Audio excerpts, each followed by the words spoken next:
ॐ उच्छिष्टगणेशकवचम्। देव्युवाच देवदेव जगन्नाथ सृष्टिस्थितिलयात्मक, विना ध्यानं विना मन्त्रं विना होमं विना जपं, येन स्मरणमात्रेण लभ्यते चासुचिन्तितं, तदेव श्रोतुमिच्छामि कथयस्व जगत्प्रभो। ईश्वर उवाच शृणु देवि प्रवक्ष्यामि गुह्याद्गुह्यतरं महत्। उच्छिष्टगणनाथस्य कवचं सर्वसिद्धिदम्, अल्पायासेर्विना कष्टेर्जपमात्रेण सिद्धिदम्, एकान्ते निर्जनेरण्ये गह्वरे चरणाङ्गणे, सिन्धुतीरे च गङ्गायाः कुले वृक्षतले जले, सर्वदेवालये तीर्थे लब्ध्वा सम्यक् जपं चरेत्। स्नानशौचादिकं नास्ति निर्बन्धनं प्रिये, दारिद्र्यान्तकरं शीघ्रं सर्वतत्त्वं जनप्रिये, सहस्रशपथं कृत्वा यदि स्नोहोऽस्ति मां प्रति, निन्दकाय कुशिष्याय खलाय कुटिलाय च, दुष्टाय परिशिष्याय घातकाय शठाय च, वञ्चकाय वर्घ्नाय ब्राह्मणे गमनाय च, असक्ताय च क्रूराय गुरुद्रोहरताय च, न दातव्यं न दातव्यं न दातव्यं कदाचन, गुरुभक्ताय दातव्यं सच्छिष्याय विशेषतः, तेषां सिद्ध्यन्ति शीघ्रेण ह्यन्यथा न च सिद्ध्यति, गुरुसन्तुष्टिमात्रेण कलौ प्रत्यक्षसिद्धिदम्, देहोच्छिष्टैः प्रजप्तप्तं तथोच्छिष्टैर्महामनुः, आकाशे च फलं प्राप्तं नान्यथा वचनं मम, यसा राजवती विद्या विना पुण्यं न लभ्यते। अथ वक्ष्यामि देवेशि कवचं मन्त्रपूर्वकं, येन विज्ञातमात्रेण राजभोगफलप्रदम्, ऋषिर्मे गणकः पातु शिरसि च निरन्तरम्, त्राहि मां देवि गायत्री छन्दो ऋषिः सदा मुखे, हृदये पातु मां नित्यमुच्छिष्टगणदेवता, गुह्ये रक्षतु तद्बीजं स्वहा शक्तिश्च पादयोः, कामकीलकसर्वाङ्गे विनियोगश्च सर्वदा, पार्श्वद्वये सदा पातु स्वशक्तिं गणनायकः, शिखायां पातु तद्बीजं भ्रूमध्ये तारबीजकम्, हस्तिवक्त्रश्च शिरसि लम्बोदरो ललाटके, उच्छिष्टो नेत्रयोः पातु कर्णो पातु महात्मने, पाशाङ्कुशमहाबीजं नासिकायां च रक्षतु, भूतिस्वरः परः पातु आस्यं जिह्वां स्वयं वपुः, तद्बीजं पातु मां नित्यं ग्रीवायां कण्ठदेशके, गम्बीजं च तथा रक्षित् तथा त्वग्रे च पेष्ठके, सर्वकामश्च हृत्पातु पातु मां च करद्वये, उच्छिष्टाय च हृदये वह्निबीजं तथोदरे, मायाबीजं तथा कट्यां द्वावूरु सिद्धिदायकः, जङ्घायां गणनाथश्च पादौ पातु विनायकः, शिरसः पादपर्यन्तमुच्छिष्टगणनायकः, आपादमस्तकान्तं च उमापुत्रश्च पातु मां, दिशोष्टौ च तथाकाशे पाताले विदिशाष्टके, अहर्निशं च मां पातु मदचञ्चललोचनः, जले नले च सङ्ग्रामे दुष्टकारागृहे वने, राजद्वारे घोरपथे पातु मां गणनायकः इदं तु कवचं गुह्यं मम वक्त्राद्विनिर्गतम् त्रैलोक्ये सततं पातु द्विभुजश्च चतुर्भुजः बाह्यमध्यन्तरं पातु सिद्धिबुद्धिर्विनायकः सर्वसिद्धिप्रदं देवी कवचामृद्धिसिद्धिदम् एकान्ते प्रजपिन्मन्त्रं कवचं युक्तिसंयुतम् इदं रहस्यं कवचमुच्छिष्टगणनायकम् सर्ववर्मसु देवेशि इदं कवचनायकम् एतत् कवचमाहात्म्यं वर्णितुं नैव शक्यते धर्मार्थकाममोक्षं च नानाफलप्रदं नृणाम् शिवपुत्रः सदा पातु मां सुरार्चितः गजाननः सदा पातु गणराजश्च पातु मां सदा शक्तिरतः पातु मां कामविह्वलः सर्वाभरणभूषाढ्यः पातु मां सिन्धुरार्चितः पञ्चमोदकरः पातु मां पार्वतीसुतः पाशाङ्कुशधरः पातु मां च धनेश्वरः गदाधरः सदा पातु मां काममोहितः नग्ननारीरतः पातु मां च गणेश्वरः अक्षयं वरदः पातु शक्तियुक्तिः सदावतु भालचन्द्रः सदा पातु नानारत्नविभूषितः उच्छिष्टगणनाथश्च मदाघूर्णितलोचनः नारीयोनिरसास्वादः पातु मां गजकर्णकः प्रसन्नवदनः पातु मां भगवल्लभः जटाधरः सदा पातु मां च किरीटिकः पद्मासनस्थितः पातु रक्तवर्णश्च पातु मां नग्नसाममदुन्मत्तः पातु मां गणदैवतः वामाङ्गे सुन्दरी युक्तः पातु मां मन्मथः प्रभुः क्षत्रपः पिसितं पातु मां श्रुतिपाठकः भूषणाढ्यस्तु मां पातु नानाभोगसमन्वितः स्मिताननः सदा पातु श्रीगणेशकुलान्वितः श्रीरक्तचन्दनमयः सुलक्षणगणेश्वरः श्वेतार्कगणनाथश्च हरिद्रागणनायकः पारभद्रगणेशश्च पातु सप्तगणेश्वरः प्रवालकगणाध्यक्षो गजानन्तो गणेश्वरः हरबीजगणेशश्च भद्राक्षगणनायकः दिव्यौषधे समुद्भूतो गणेशाश्चिन्तितप्रदः लवणस्य गणाध्यक्षो मृत्तिकागणनायकः तण्डुलाक्षगणाध्यक्षो गोमयश्च गणेश्वरः स्फटिकाक्षगणाध्यक्षो रुद्राक्षगणदैवतः नवरत्नगणेशश्च आदिदेवो गणेश्वरः पञ्चाननश्चतुर्वक्त्रः षडाननगणेश्वरः मयूरवाहनः पातु मां मूषकाशनः पातु मां देवदेवेशः पातु मां ऋषिपूजितः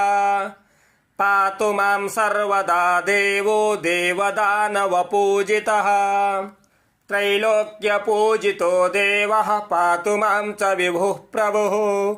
रङ्गस्थं च सदा पातु सागरस्थं सदावतु भूमिस्थं च सदा पातु पातलस्थं च पातु माम् अन्तरिक्षे सदा पातु आकाशस्यं सदावतु चतुष्पथे सदा पातु त्रिपथस्थं च पातु माम् विल्वस्थं च वनस्थं च पातु मां सर्वतस्तनम् राजद्वारस्थितं पातु मां शीघ्रसिद्धिदः भवानी पूजितः पातु ब्रह्मा विष्णुशिवार्चितः इदं तु कवचं देवी पठनात् सर्वसिद्धिदम् उच्छिष्टगणनाथस्य समन्त्रं कवचं परम् स्मरणाद्भूपतिस्त्वं च लभते साङ्गतां ध्रुवम् वाचः सिद्धिकरं शीघ्रं परसैन्यविदारणम् प्रातर्मध्याह्नसायाह्ने दिवारात्रौ पठिन्नरः चतुर्थ्यां दिवसे रात्रौ पूजने मानदायकम् सर्वसौभाग्यदं शीघ्रं दारिद्र्यार्णवघातकम् सुदारसो प्रजासौख्यं सर्वसिद्धिकरं नृणाम् जलेऽथवा नलेरण्ये सिन्धुतीरे रसितटे श्मशाने दूरदेशे चारणे पर्वतगह्वरे राजद्वारे भये घोरे निर्भयो जायते ध्रुवम् सागरे च महाशीते दुर्भिक्षे दुष्टसङ्कटे भूतप्रेतपिशाचादि यक्षराक्षसजे भये राक्षसी यक्षिणी क्रूरा साकिनी डाकिनी गणाः राजमृत्युहरं देवी कवचं कामधेनुवत् अनन्तफलदं देवी सति मोक्षं च पार्वती कवचेन विना मन्त्रं यो जपेद्गणनायकम् यः जन्मानि पापिष्टो जन्मान्ते मूषको भवेत् इति परमरहस्यं देवदेवार्चनं च कवच परमदिव्यं पार्वतीपुत्ररूपं पठति परमभोगेश्वर्यमोक्षप्रदं च लभति सकलसौख्यं शक्तिपुत्रप्रसादात्। देव्युवाच देवदेव जगन्नाथ सृष्टिस्थितिलयात्मक विना ध्यानं विना मन्त्रं विना होमं विना जपं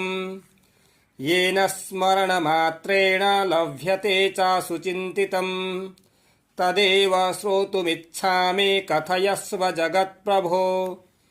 ईश्वर उवाच शृणुदेवि प्रवक्ष्यामि गुह्याद्गुह्यतरं महत् उच्छिष्टगणनाथस्य कवचं सर्वसिद्धिदम् अल्पायासेर्विना कष्टेर्जपमात्रेण सिद्धिदम् एकान्ते निर्जनेरण्ये गह्वरे च रणाङ्गणे सिन्धुतीरे च गङ्गायाः कुले वृक्षतले जले सर्वदेवालये तीर्थे लब्ध्वा सम्यक् जपं चरेत् स्नानशौचादिकं नास्ति निर्वन्धनं प्रिये दारिद्र्यान्तकरं शीघ्रं सर्वतत्त्वं जनप्रिये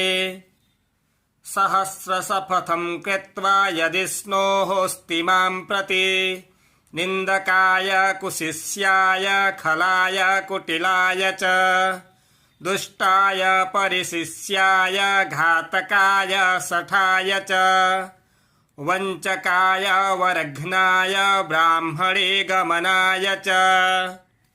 असक्ताय च क्रूराय गुरुद्रोहरताय च न दातव्यं कदाचन गुरुभक्ताय दातव्यं सच्छिष्याय विशेषतः तेषां सिद्ध्यन्ति शीघ्रेण ह्यन्यथा न च सिद्ध्यति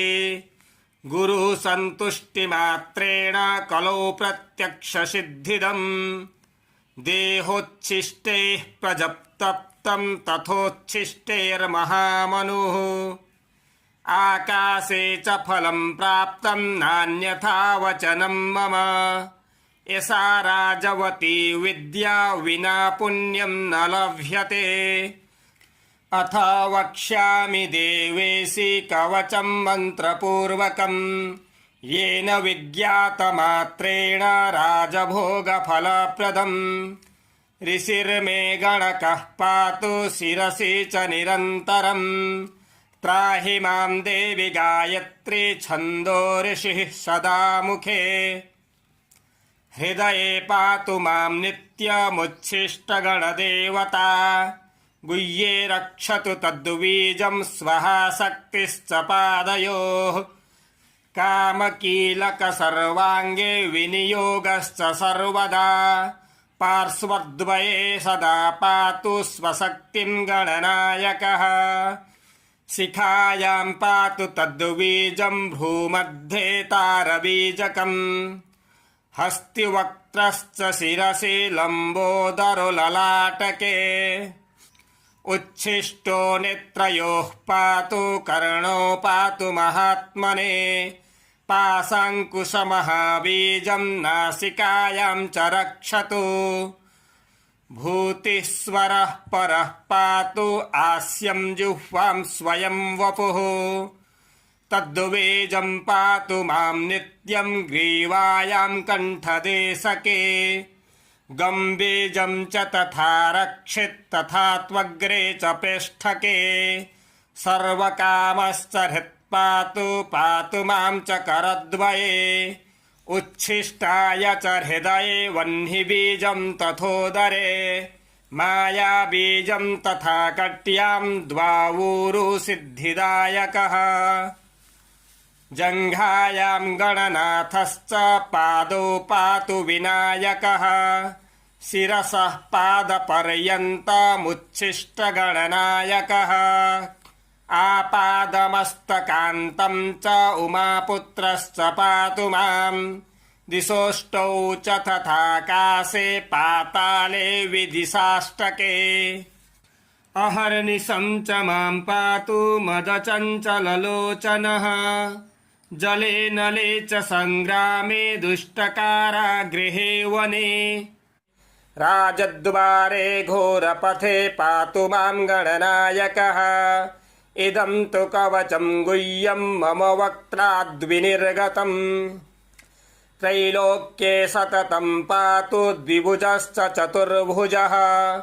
बाह्यमध्यन्तरं पातु सिद्धिबुद्धिर्विनायकः सर्वसिद्धिप्रदं देवी कवचामृद्धिसिद्धिदम् एकान्ते प्रजपिन्मन्त्रं कवचं युक्तिसंयुतम्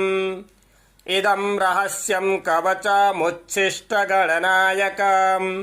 सर्ववर्मसु देवेशि इदं कवचनायकम् एतत् कवचमाहात्म्यं वर्णितुं नैव शक्तये धर्मार्थकाममोक्षं च नानाफलप्रदं नृणाम् शिवपुत्रः सदा पातु मां सुरार्चितः गजाननः सदा पातु गणराजश्च पातु मां सदा शक्तिरतः पातु मां कामविह्वलः सर्वाभरणभूषाढ्यः पातु मां सिन्धुरार्चितः पञ्चमोदकरः पातु मां पार्वतीसुतः पाशाङ्कुशधरः पातु मां च धनेश्वरः गदाधरः सदा पातु मां काममोहितः नग्ननारीरतः पातु मां च गणेश्वरः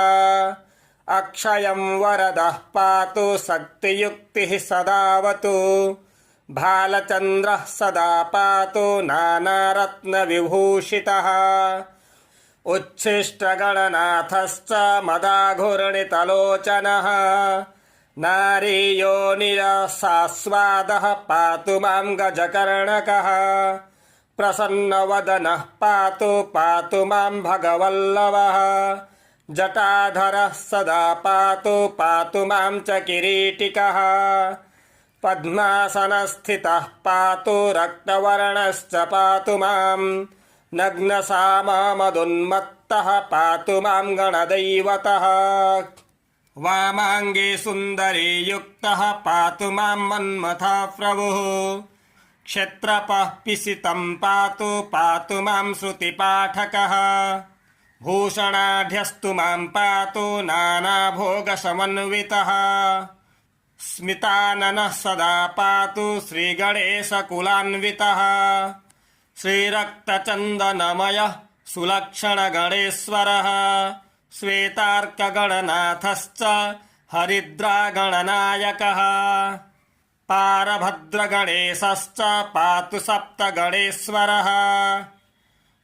प्रवालकगणाध्यक्षो गजानन्तो गणेश्वरः हरबीजगणेशश्च भद्राक्षगणनायकः दिव्योषधे समुद्भूतो गणेशाश्चिन्तिताप्रदः लवणस्य गणाध्यक्षो मृत्तिकागणनायकः तण्डुलाक्षगणाध्यक्षो गोमयश्च गणेश्वरः स्फटिकाक्षगणाध्यक्षो रुद्राक्षगणदैवतः नवरत्नगणेशश्च आदिदेवो गणेश्वरः पञ्चाननश्चतुर्वक्त्रः षडाननगणेश्वरः मयूरवाहनः पातु पातु मां मूषकाशनः पातु मां देवदेवेशः पातु मां ऋषिपूजितः पातु मां सर्वदा देवो देवदानवपूजितः त्रैलोक्यपूजितो देवः पातु मां च विभुः प्रभुः रङ्गस्थं च सदा पातु सागरस्थं सदावतु भूमिस्थं च सदा पातु पातलस्थं च पातु माम् अन्तरिक्षे सदा पातु आकाशस्यं सदावतु चतुष्पथे सदा पातु त्रिपथस्थं च पातु माम् विल्वस्थं च वनस्थं च पातु मां सर्वतस्तनम् राजद्वारस्थितं पातु पातु मां शीघ्रसिद्धिदः भवानी पूजितः पातु ब्रह्मा विष्णुशिवार्चितः इदं तु कवचं देवी पठनात् सर्वसिद्धिदम् उच्छिष्टगणनाथस्य समन्त्रं कवचं परम् स्मरणात् भूपतिस्त्वं च लभते साङ्गतां ध्रुवम् वाचः सिद्धिकरं शीघ्रं परसैन्यविदारणम् प्रातर्मध्याह्नसायाह्ने दिवारात्रौ पठिन्नरः चतुर्थ्यां दिवसे रात्रौ पूजने मानदायकम् सर्वसौभाग्यदं शीघ्रं दारिद्र्यार्णवघातकम् सुदारसु प्रजासौख्यं सर्वसिद्धिकरं नृणाम् जलेऽथवा नलेरण्ये सिन्धुतीरे रसितटे श्मशाने दूरदेशे चारणे पर्वतगह्वरे राजद्वारे भये घोरे निर्भयो जायते ध्रुवम् सागरे च महाशीते दुर्भिक्षे दुष्टसङ्कटे भूतपेतपिशाचादि यक्षराक्षसजे भये राक्षसी यक्षिणी क्रूरा साकिनी डाकिनी गणाः राजमृत्युहरं देवी कवचं कामधेनुवत् अनन्तफलदं देवी सतिमोक्षं च पार्वती कवचेन विना मन्त्रं यो जपेद्गणनायकम् यः जन्मानि पापिष्टो जन्मान्ते मूषको भवेत् इति परमरहस्यं देवदेवार्चनं च कवच परमदिव्यं पार्वतीपुत्ररूपं पठति परमभोगेश्वर्यमोक्षप्रदं च लभति सकलसौख्यं शक्तिपुत्रप्रसादात्। देव्युवाच देवदेव जगन्नाथ सृष्टिस्थितिलयात्मक विना ध्यानं विना मन्त्रं विना होमं विना जपं येन स्मरणमात्रेण लभ्यते चासुचिन्तितं तदेव श्रोतुमिच्छामि कथयस्व जगत्प्रभो। ईश्वर उवाच शृणु देवि प्रवक्ष्यामि गुह्याद्गुह्यतरं महत् उच्छिष्टगणनाथस्य कवचं सर्वसिद्धिदम् अल्पायासेर्विना कष्टेर्जपमात्रेण सिद्धिदम् एकान्ते निर्जनेरण्ये गह्वरे च रणाङ्गणे सिन्धुतीरे च गङ्गायाः कुले वृक्षतले जले सर्वदेवालये तीर्थे लब्ध्वा सम्यक् जपं चरेत्। स्नानशौचादिकं नास्ति निर्वन्धनं प्रिये दारिद्र्यान्तकरं शीघ्रं सर्वतत्त्वं जनप्रिये सहस्रशपथं कृत्वा यदि स्नोहोऽस्ति मां प्रति निन्दकाय कुशिष्याय खलाय कुटिलाय च दुष्टाय परिशिष्याय घातकाय शठाय च वञ्चकाय वरघ्नाय ब्राह्मणे गमनाय च असक्ताय च क्रूराय गुरुद्रोहरताय च न दातव्यं न दातव्यं न दातव्यं कदाचन गुरुभक्ताय दातव्यं सच्छिष्याय विशेषतः तेषां सिद्ध्यन्ति शीघ्रेण ह्यन्यथा न च सिद्ध्यति गुरुसन्तुष्टिमात्रेण कलौ प्रत्यक्षसिद्धिदम् देहोच्छिष्टैः प्रजप्तप्तं तथोच्छिष्टैर्महामनुः आकाशे च फलं प्राप्तं नान्यथा वचनं मम एषा राजवती विद्या विना पुण्यं न लभ्यते अथ वक्ष्यामि देवेशि कवचं मन्त्रपूर्वकं येन विज्ञातमात्रेण राजभोगफलप्रदम् ऋषिर्मे गणकः पातु शिरसि च निरन्तरम् त्राहि मां देवि गायत्री छन्दो ऋषिः सदा मुखे हृदये पातु मां नित्यमुच्छिष्टगणदेवता गुह्ये रक्षतु तद्बीजं स्वः शक्तिश्च पादयोः कामकीलक सर्वाङ्गे विनियोगश्च सर्वदा पार्श्वद्वये सदा पातु स्वशक्तिं गणनायकः शिखायां पातु तद्बीजं भ्रूमध्ये तारबीजकम् हस्तिवक्त्रश्च शिरसि लम्बोदरो ललाटके उच्छिष्टो नेत्रयोः पातु कर्णो पातु महात्मने पाशाङ्कुशमहाबीजं नासिकायां च रक्षतु भूतिस्वरः परः पातु आस्यं जिह्वां स्वयं वपुः तद्बीजं पातु मां नित्यं ग्रीवायां कण्ठदेशके गम्बीजं च तथा रक्षित् तथा त्वग्रे च पेष्ठके सर्वकामश्च हृत्पातु पातु मां च करद्वये उच्छिष्टाय च हृदये वह्निबीजं तथोदरे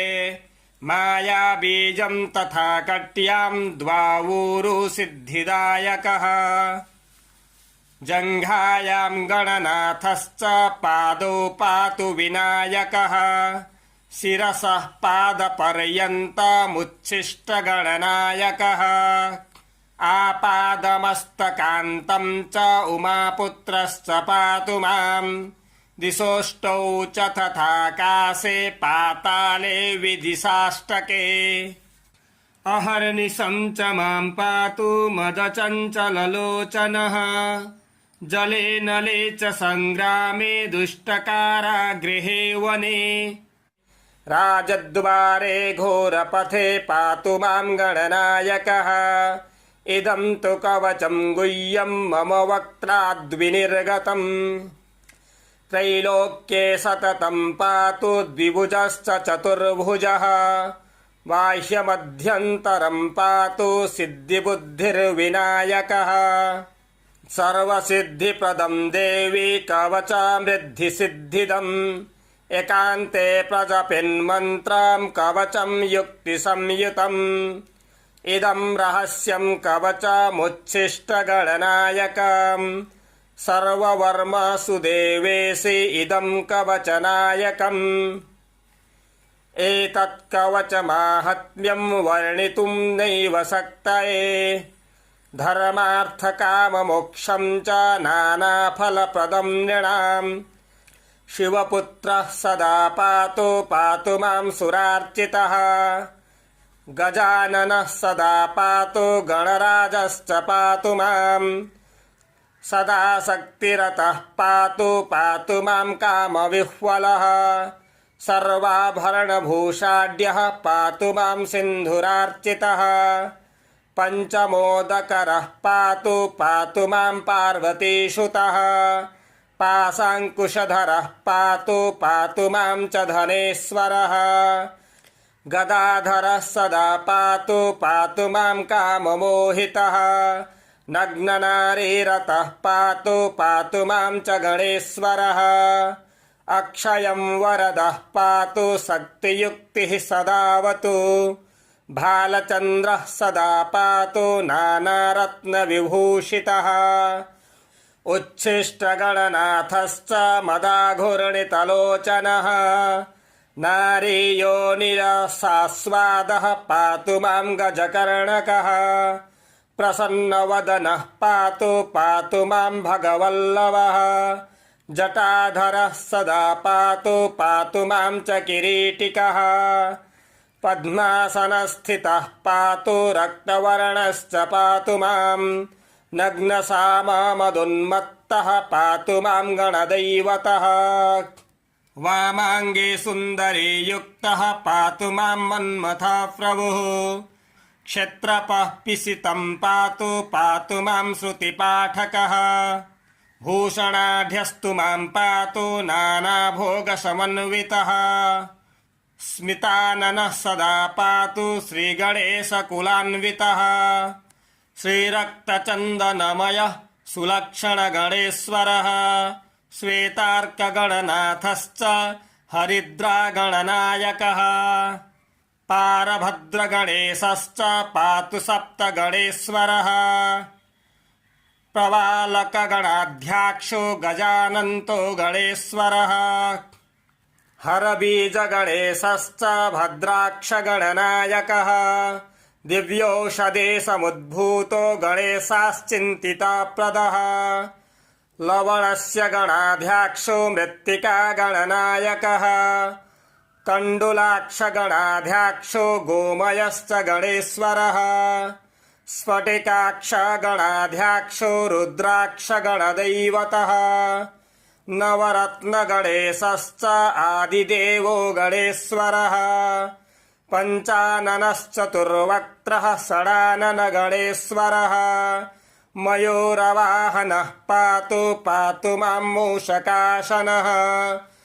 पातु मां देवदेवेशः पातु मां ऋषिपूजितः पातु मां सर्वदा देवो देवदानवपूजितः त्रैलोक्यपूजितो देवः पातु मां च विभुः प्रभुः रङ्गस्थं च सदा पातु सागरस्थं सदावतु भूमिस्थं च सदा पातु पातलस्थं च पातु माम् अन्तरिक्षे सदा पातु आकाशस्यं सदावतु चतुष्पथे सदा पातु त्रिपथस्थं च पातु माम् विल्वस्थं च वनस्थं च पातु मां सर्वतस्तनम् राजद्वारस्थितं पातु पातु मां शीघ्रसिद्धिदः भवानी पूजितः पातु ब्रह्मा विष्णुशिवार्चितः इदं तु कवचं देवी पठनात् सर्वसिद्धिदम् उच्छिष्टगणनाथस्य समन्त्रं कवचं परम् स्मरणात् भूपतिस्त्वं च लभते साङ्गतां ध्रुवम् वाचः सिद्धिकरं शीघ्रं परसैन्यविदारणम् प्रातर्मध्याह्नसायाह्ने दिवारात्रौ पठिन्नरः चतुर्थ्यां दिवसे रात्रौ पूजने मानदायकम् सर्वसौभाग्यदं शीघ्रं दारिद्र्यार्णवघातकम् सुदारसु प्रजासौख्यं सर्वसिद्धिकरं नृणाम् जलेऽथवा नलेरण्ये सिन्धुतीरे रसितटे श्मशाने दूरदेशे चारणे पर्वतगह्वरे राजद्वारे भये घोरे निर्भयो जायते ध्रुवम् सागरे च महाशीते दुर्भिक्षे दुष्टसङ्कटे भूतपेतपिशाचादि यक्षराक्षसजे भये राक्षसी यक्षिणी क्रूरा साकिनी डाकिनी गणाः राजमृत्युहरं देवी कवचं कामधेनुवत् अनन्तफलदं देवी सति मोक्षं च पार्वती कवचेन विना मन्त्रं यो जपेद्गणनायकम् यः जन्मानि पापिष्टो जन्मान्ते मूषको भवेत् इति परमरहस्यं देवदेवार्चनं च कवच परमदिव्यं पार्वतीपुत्ररूपम् पठति परमभोगेश्वर्यमोक्षप्रदं च लभति सकलसौख्यं शक्तिपुत्रप्रसादात् इति श्रीरुद्रयामलतन्त्रे उमामहेश्वरसंवादे श्रीमदुच्छिष्टगणेशकवचं सम्पूर्णम्। ओम्।